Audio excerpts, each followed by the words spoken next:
કથામાં ઉપસ્થિત વિપ્રગણ, સંતગણ, સંગીતના આરાધકો અને આપ સૌ શ્રોતાગણોને વ્યાસપીઠથી મારા પ્રણામ. જય શ્રી કૃષ્ણ.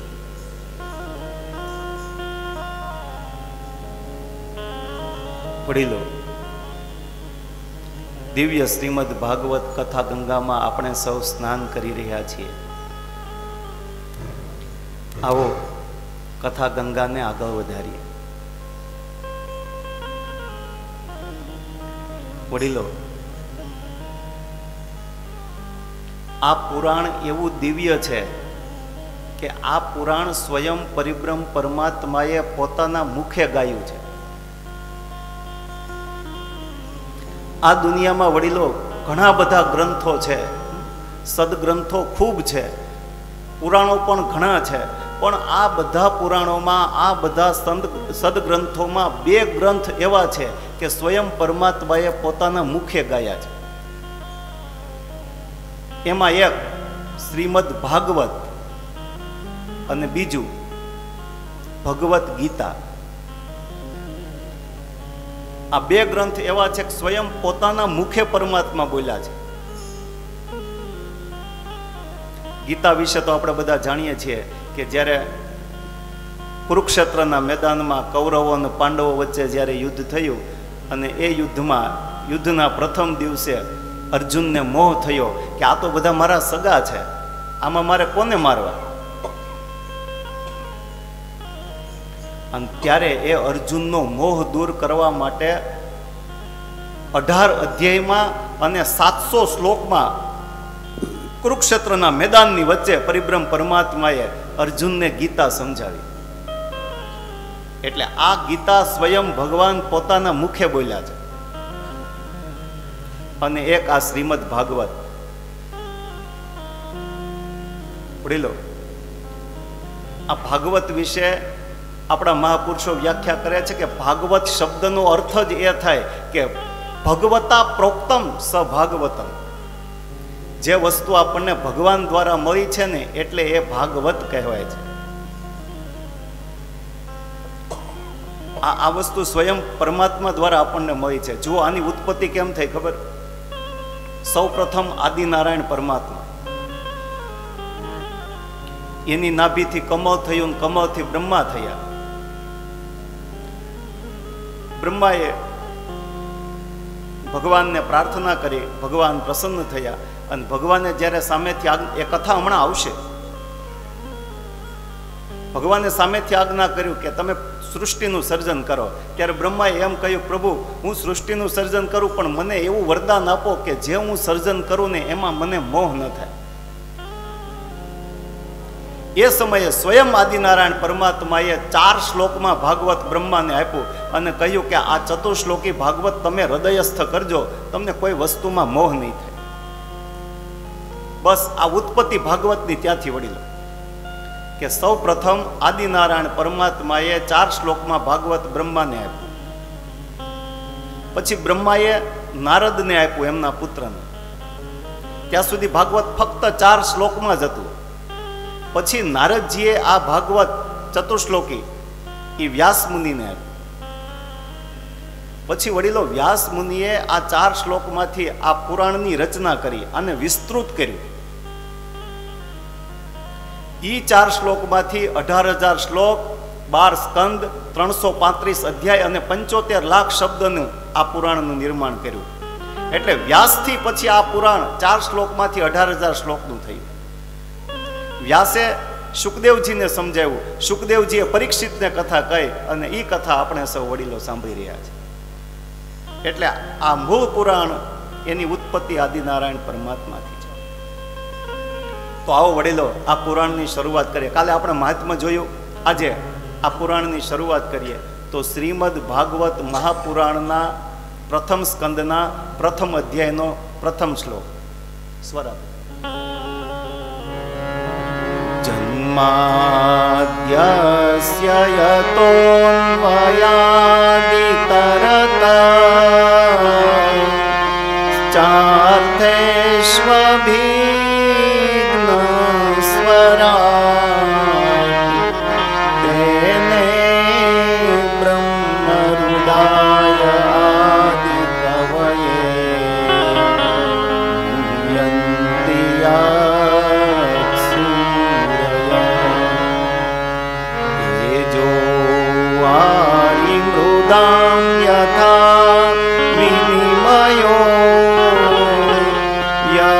તત્ર ત્રિસર્ગો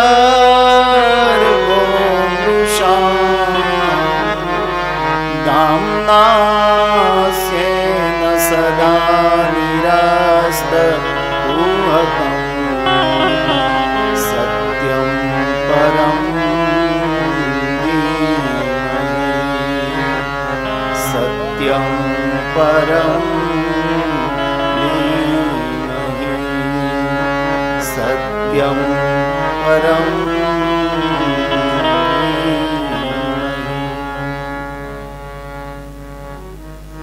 પ્રથમ શ્લોકમાં આદિનારાયણ પરમાત્માને પ્રણામ કર્યા છે કે જે પરિબ્રહ્મ પરમાત્માથી આ સૃષ્ટિનું સર્જન થઈ રહ્યું છે, જે પરિબ્રહ્મ પરમાત્મા આ સૃષ્ટિનું સમસ્ત સમષ્ટિનું પાલન પોષણ કરે છે અને જે પરિબ્રહ્મ પરમાત્મા અંતે સંહાર કરે છે. તેજ વારી મૃદામ યથા વિનિમયો, આકાશ, આકાશથી વાયુ, વાયુથી તેજ, તેજથી જળ, જળથી પૃથ્વી, આમ એકબીજાથી બધું ઉત્પન્ન થઈ રહ્યું છે. એવા પરિબ્રહ્મ પરમાત્માને, એવા સત્ય સ્વરૂપ પરમાત્માનું અમે ધ્યાન ધરીએ છીએ. જો કોઈ ભગવાનની સ્પષ્ટતા નથી કરી કે કૃષ્ણનું ધ્યાન ધરીએ છીએ કે રામનું ધ્યાન ધરીએ છીએ કે ભગવતી અંબાનું ધ્યાન ધરીએ છીએ, નહીં. સત્યમ પરમ ધીમહિ, સત્ય સ્વરૂપ પરમાત્માનું અમે ધ્યાન ધરીએ છીએ. આવી રીતે ભાગવતજીનો પ્રારંભ થયો. કાલે આપણે જોયું વડીલો કે નૈમિષારણ્યની પવિત્ર ભૂમિમાં સૂત પુરાણી કથાના વક્તા છે અને ઋષિમુનિઓ સૌ કથા શ્રવણ કરવા બેઠા છે. 1000 વર્ષનો જ્ઞાન યજ્ઞ ચાલુ કર્યો છે. એ જ્ઞાન યજ્ઞમાં સૂત પુરાણી વક્તા છે અને શૌનકાદી ઋષિઓ શ્રોતા છે. સૌ ઋષિમુનિઓએ પ્રાતઃ કર્મ, સંધ્યાદી કર્મ પૂર્ણ કર્યું અને સૌ ઋષિમુનિઓ સત્સંગમાં ગોઠવાયા અને સૌ ઋષિમુનિઓ વતી શૌનક મુનિએ સૂતજીને પ્રશ્ન પૂછ્યો. વડીલો, આ ભાગવત પૂર્વે કુલ 6 પ્રશ્ન પૂછાયા છે ઋષિમુનિઓ દ્વારા અને 6 પ્રશ્નના ઉત્તરમાં સૂત પુરાણીએ આ ભાગવત કથા કઈ બતાવી છે. આવો એ 6 પ્રશ્ન કયા એ આપણે જોઈએ. સૌ ઋષિમુનિઓએ પોતપોતાનું સ્થાન લઈ લીધું. પછી શૌનક મુનિએ બધા ઋષિઓ વતી સૂતજીને પ્રશ્ન કર્યા, બાપજી, આપના ગુરુ કૃપાથી કથા કહેવામાં કુશળ છો. આપ જેવા વક્તા અમને મળ્યા છે, હવે અમારા દરેક સંશયનું છેદન થશે. એ બાપજી, આપ તો અનેક પુરાણો, અનેક ઇતિહાસો, અનેક સંહિતાઓ, અનેક કથાઓ જાણો છો, તો આપ અમને હવે કથાનો ખરો સાર કહો. પછી બીજો પ્રશ્ન, કથાનો અમને શ્રેય કહો. ત્રીજો પ્રશ્ન, કે ઈ શ્રેયની પ્રાપ્તિ કેમ થાય એ કહો. ચોથો પ્રશ્ન, શૌનક મુનિ કહે છે, બાપજી, પરિબ્રહ્મ પરમાત્માએ આ પૃથ્વી ઉપર 24 અવતાર ધારણ કર્યા, તો એ શા માટે કર્યા, કેવા કેવા અવતાર ધારણ કર્યા, એ અવતારનું પ્રયોજન શું એ કહો. પાંચમો પ્રશ્ન, હે બાપજી, પરિબ્રહ્મ પરમાત્માએ યદુવંશમાં વસુદેવ અને દેવકીની ઘરે અવતાર ધારણ કર્યો, તો એ અવતાર શા માટે ધારણ કર્યો અને અવતાર ધારણ કરીને કેવી કેવી લીલાઓ કરી એ કહો. અને છેલ્લો પ્રશ્ન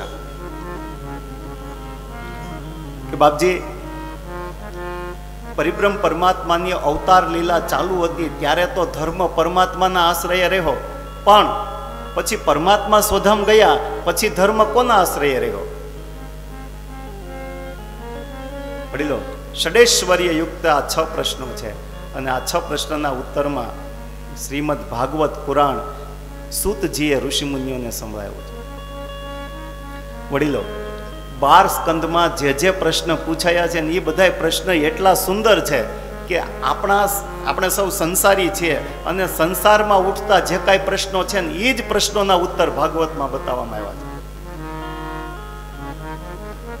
તમે જુઓ, ભાગવતનો પહેલો જ પ્રશ્ન એ છે કે પુરાણોનો ખરો સાર કઈ બતાવો.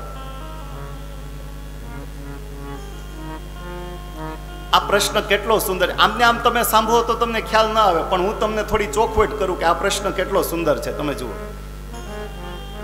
તમે જુઓ, આપણે સૌ સંસારી છીએ, આપણે સૌ વ્યવસાય કરીએ છીએ, આપણી પાસે સમય ક્યાં? એક દ્રષ્ટિથી તમે હિસાબ મારો તો મોટે ભાગે વ્યક્તિનું આયુષ્ય 70 વર્ષનું ગણાય. પછી કોઈ 50 વર્ષે ગુજરે, કોઈ 60 વર્ષે ગુજરે, કોઈ 80 વર્ષે ગુજરે, પણ સરેરાશ તમે ગણતરી કરો તો 70 વર્ષનું આયુષ્ય આપણે આંકી શકીએ. હવે 70 વર્ષના આયુષ્યમાં અડધું આયુષ્ય તો સુવામાં જાય, પાછળ વધ્યા 35 વર્ષ. આ તમે ગણતરી મારજો, બરાબર. પછી 5 વર્ષથી આપણે ભણવા બેસીએ, એ 20 વર્ષ કે 22 વર્ષ સુધી આપણે અભ્યાસ કરીએ, એ સમય એમાંથી બાદ કરો. પછી નોકરી ધંધો વ્યવસાય કરીએ, કારણ કે આપણે સંસારમાં છીએ, કમાણી તો કંઈક કરવી પડશે, એ સમય એમાંથી બાદ કરો. પછી લગ્ન થાય અને સંસારમાં આવીએ, પત્નીને પણ સમય આપવો પડે, એ સમય એમાંથી બાદ કરો. પછી છોકરાઓ થાય, એમને પણ સમય આપવો પડે, એ સમય એમાંથી બાદ કરો. પછી લગ્ન થયા તો એ સાસરિયાન, આપણા અન્ય સાઢુભાઈ, સાળાન, ઓલું પેલું વ્યવહારમાં આવ્યા તો ત્યાં વ્યવહારમાં હાજરી આપવાની, એ સમય બાદ કરો. તો આમાં પરમાત્માની ભક્તિ કરવાનો સમય રહ્યો ક્યાં? તો હવે સમય નથી તો પછી 4 વેદ અને 6 શાસ્ત્રો, 18 પુરાણ ને એ વાંચવા ક્યારે? એટલે સુત પુરાણીને પ્રશ્ન પૂછવામાં આવ્યો છે, બાપજી એ બધું પુરાણ ને એ બધા શાસ્ત્રો સંહિતાઓ સાંભળવાનો સમય નથી, માટે એ પુરાણોનો ખરો સાર શું છે એ તમે અમને કઈ બતાવો. કેટલો સરસ પ્રશ્ન છે, આપણી માટે તો આ બહુ સુંદર છે. હું કાલે જ એમ વિચારતો હતો કે આટલા બધા વ્યક્તિ પોતાનો મહામૂલો સમય આપી અને 7 દિવસ માટે અહીંયા પોતાના દેહનું કલ્યાણ કરવા માટે આવ્યા છે. બહુ સરસ કે તમે તમારા વ્યવહાર તો એક વાત છે જ, બરાબર છે, પણ જીવનનું આત્યંતિક કલ્યાણ કરવા માટે સૌ આપણે અહીંયા એકઠા થયા છે. આવો એ સમયનો આપણે સદુપયોગ કરીએ. વડીલો, આમ સુંદર પ્રશ્ન થયો ને એટલે સુત પુરાણીએ કથાની શરૂઆત કરી.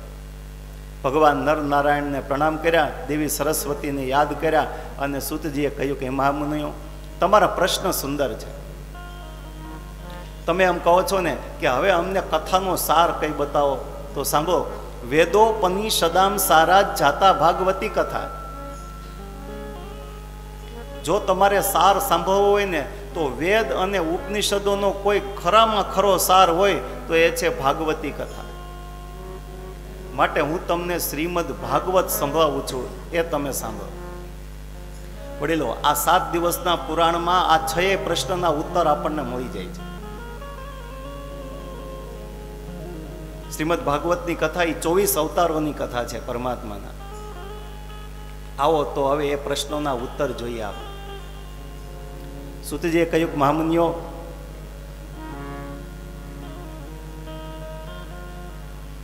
આ શ્રીમદ ભાગવતની કથા મેં ગંગાના કિનારા ઉપર જ્યારે પરીક્ષિતને શ્રાપ થયો અને એ સમયે સુખદેવજી ત્યાં પધાર્યા, અને સુખદેવજીએ પરીક્ષિતને 7 દિવસની જે કથા કહી, એ 7 દિવસમાં પરીક્ષિત તો કથા સાંભળતા હતા, પણ ગંગાના કિનારા ઉપર જે બીજા ઋષિમુનિઓ રહેતા હતા ને એ પણ ત્યાં સુખદેવજીના મુખેથી કથા સાંભળતા હતા. અને ત્યાં 7 દિવસ મેં પણ બેસીને કથા સાંભળી છે. એટલે એ કથા હું તમને કહું છું, તમે સાંભળો. જો હું કથા કહું છું એમ નહીં, આ તો કોઈએ કોઈને કથા કહી હતી ને એનો સંવાદ હું તમને કહું છું. આનો અર્થ એમ થાય કે વક્તામાં અભિમાન નથી, હું કહું છું એમ નહીં, આ તો કોઈએ કોઈને કહી હતી એનો સંવાદ હું તમને કહું છું.